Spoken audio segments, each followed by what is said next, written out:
توکل کیا ہے؟ توکل کا مادہ واو کاف لام ہے، جو کسی بھی کام میں کسی اور پر اعتماد کرنے پر دلالت کرتا ہے، اس کو وکیل بنانے پر. اسی سے لفظ توکل نکلا ہے، جس کا معنی ہے کام میں بے بسی کا اظہار کرنا، اپنے علاوہ کسی اور پر اعتماد کرنا، یعنی خود بے بس ہونا اور کسی اور پر ڈیپینڈنٹ ہونا کہ وہ کرے گا میرا کام.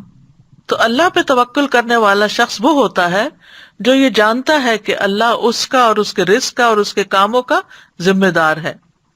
تو انسان پھر صرف اللہ ہی کی طرف رجوع کرتا ہے، مائل ہوتا ہے، کسی اور پہ بھروسہ نہیں کرتا.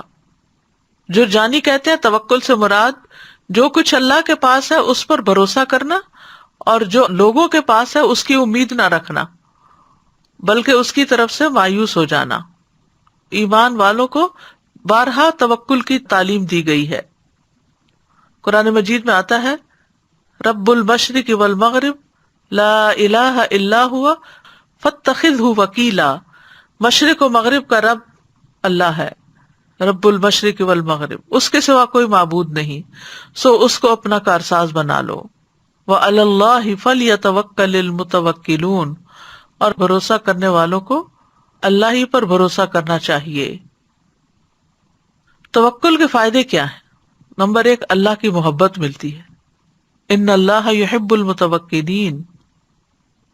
نمبر 2، اللہ کی کفایت ملتی ہے، یعنی اللہ ہر چیز کے لیے کافی ہو جاتا ہے. فرمایا جو کوئی اللہ پر بھروسہ کرے تو وہ اسے کافی ہے.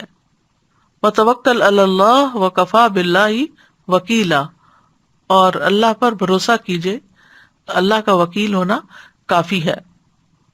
غیلان بن جریر کہتے ہیں جس کو تقدیر پر راضی رہنا اور توکل کرنا اور اپنا معاملہ اللہ کے سپرد کرنا دے دیا گیا، اس کی کفایت کی گئی. پھر یہ کہ ہم و غم دور ہو جاتا ہے، اللہ کے علاوہ کی مدد کی ضرورت نہیں رہتی. توکل کرنے والے کو اللہ کی مدد ضرور پہنچتی ہے، دشمن نقصان نہیں پہنچا سکتا، مسائل حل ہو جاتے ہیں، مشکلات دور ہو جاتی ہیں، شیطان کا زور نہیں چلتا.